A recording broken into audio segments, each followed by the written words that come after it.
Greetings and welcome to In Depth. I'm Dike Rostant. Africa Film TT is now in its 9th year, and Festival Director Asha Lovelace, she joins us to discuss that, the very first Tobago edition, and more.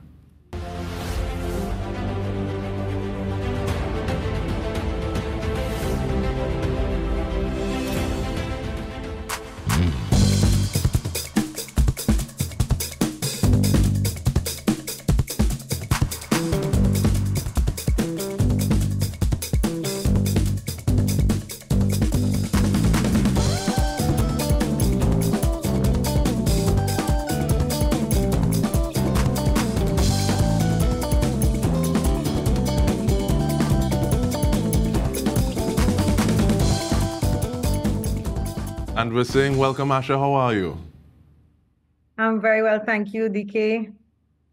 And talk to me about the significance of 9 years, please, because they say 9 is the number of change. How big a deal is that to you that this is the 9th year of, or 9th iteration of this event?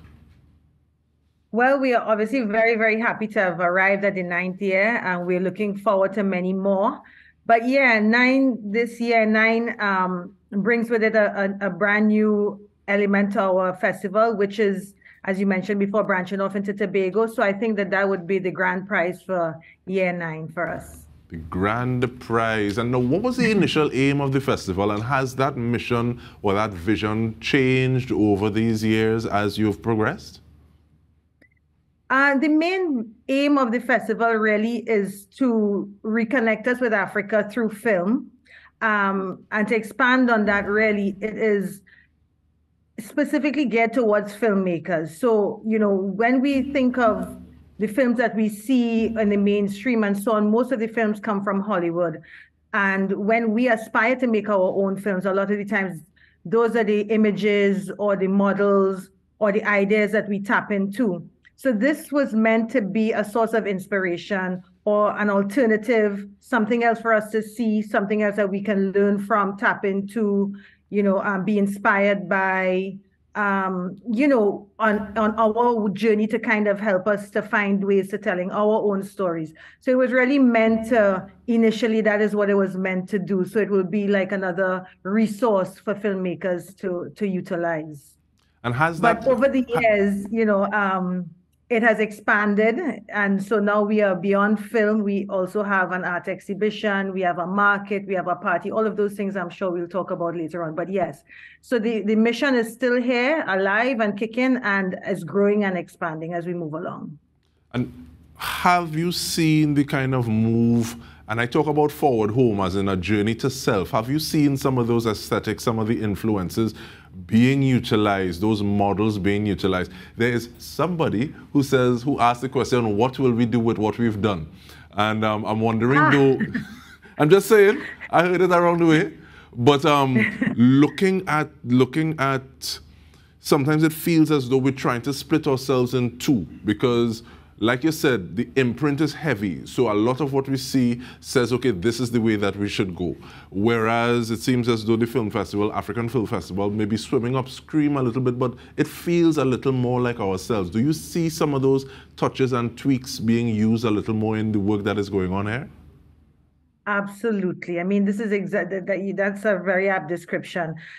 We have felt like we've been swimming upstream a little bit, but I think more recently we have seen movements in music, in fashion, where Africa is at the forefront, and film as well. So I think that not only we are opening up more to the idea, but the world is opening up more to the idea, which, you know, influences us heavily. So yes, there are movements towards the vision that we are hoping to achieve here and globally.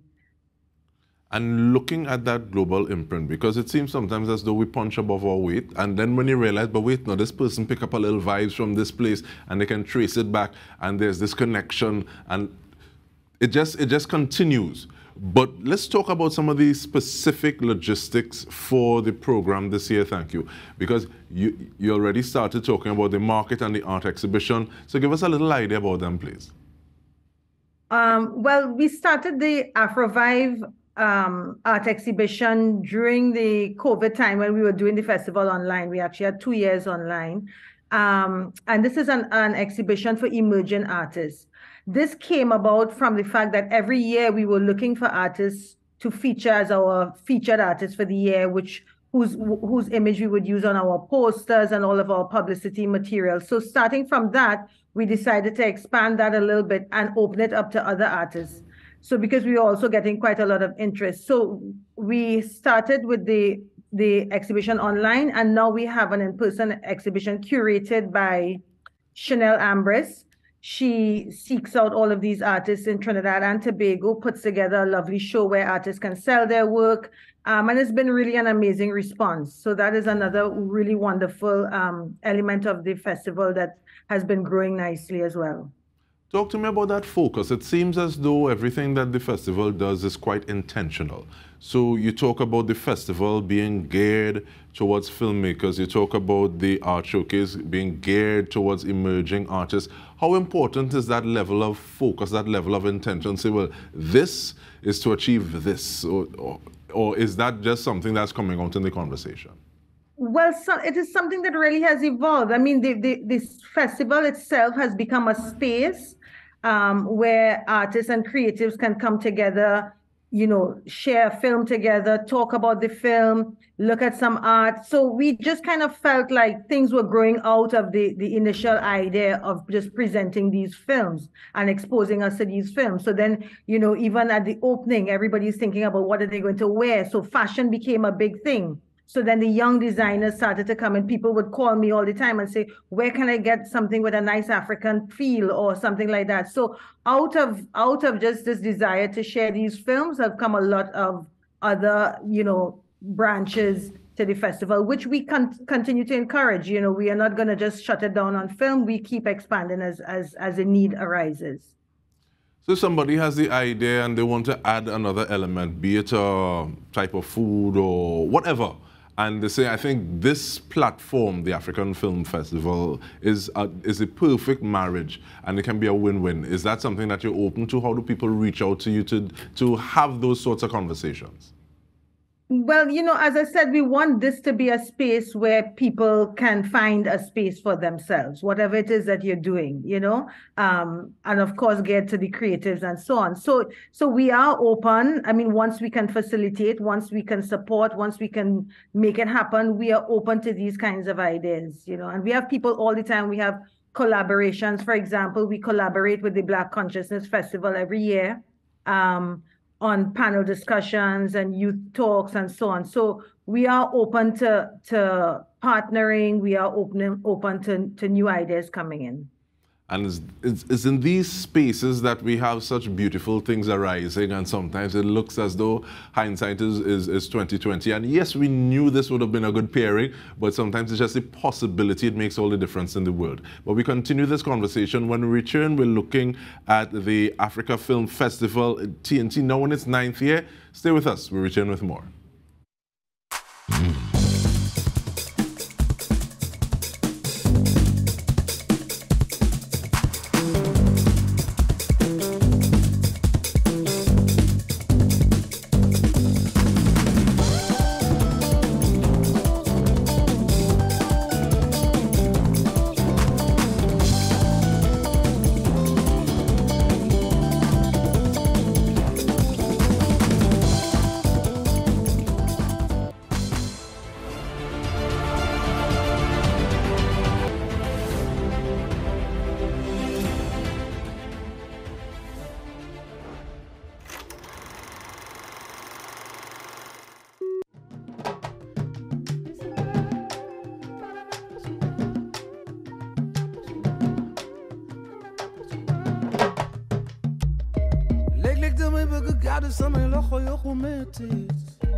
Damay bëgg give up yenn saay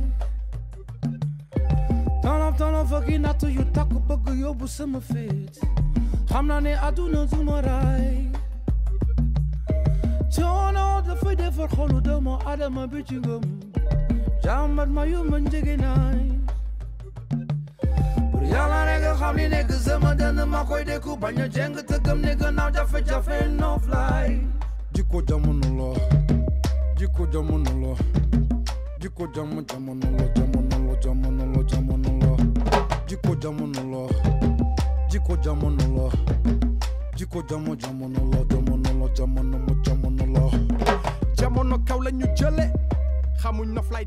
And we are back speaking about Africa Film Festival, TT, now in its 9th year. We're doing so with Festival Director Asha Lovelace. And talk to us a little bit about the trailer that we just saw, please, Asha. That is from the film Halle, which is our opening night film. It's a Senegalese film directed by Moussa Saint Absa, and it's been really making waves globally. This film has been opening festivals around the world. For example, it just opened at the BFI in London. Earlier this week, it opened the New York African Film Festival. It has been, doing that festival circuit. So we're really honored to be able to get this film to open our festival. So we will screen this film at our opening on Wednesday, the 24th of May at the Central Bank Auditorium, as well as on Thursday, June 1st at Shaw Park in Tobago. And this one is one that you really do not want to miss. And those would be the only 2 screenings of this film. And of course, it's the Caribbean premiere of this film.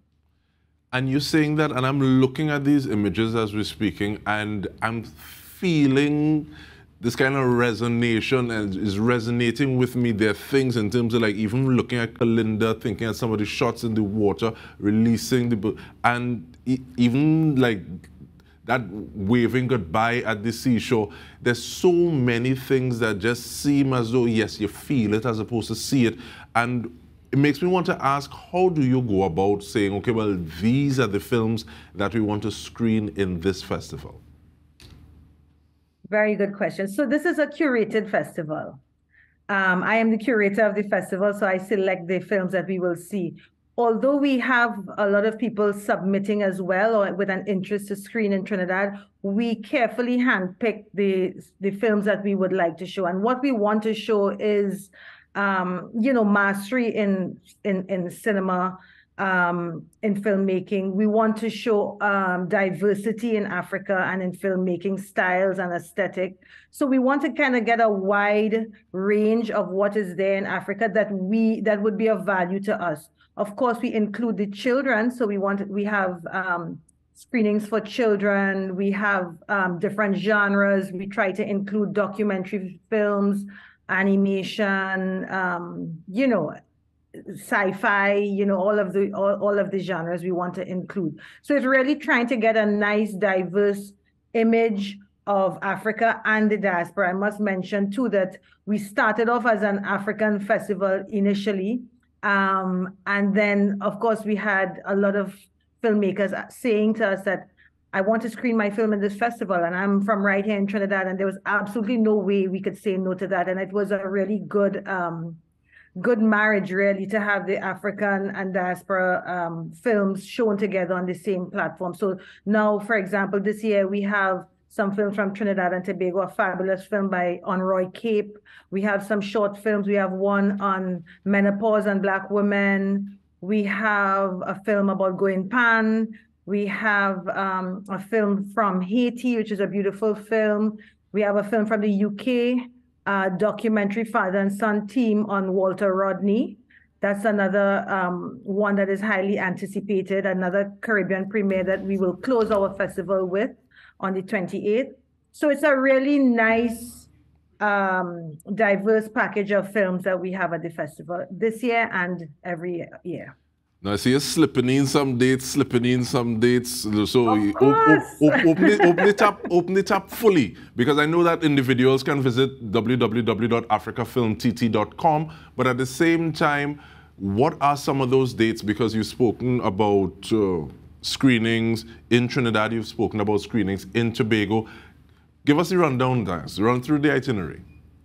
Right. So the opening, as I said, is the 24th of May at the Central Bank Auditorium. That's Trinidad. You can get tickets for that at islandetickets.com. Those are $150. We have film plus a cocktail after. The film screenings would be at Black Box. Those are $50, and we have films Married to Work, which is a Nigerian-Tanzanian co-production. The Gravedigger's Wife, which is a Somalian film, which has won various awards internationally. It won in 2021 at FESPACO, which is is the largest African film festival on the continent.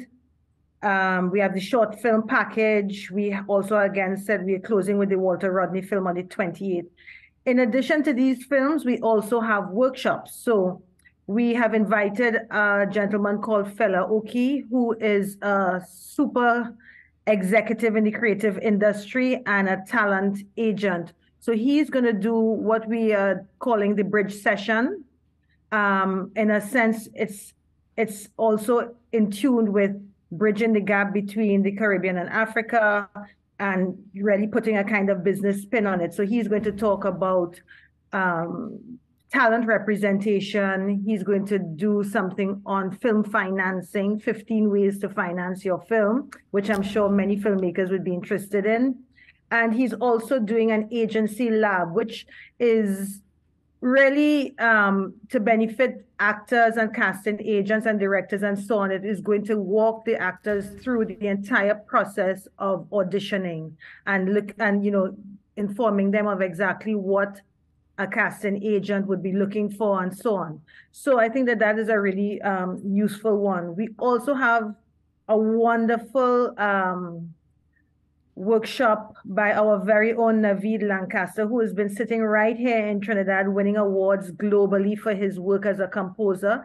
He is going to do a workshop on composing, for working with a composer. So it's kind of the relationship between the composer and the director and how that whole thing evolves and how it works and so on. So that is something that you absolutely do not want to miss.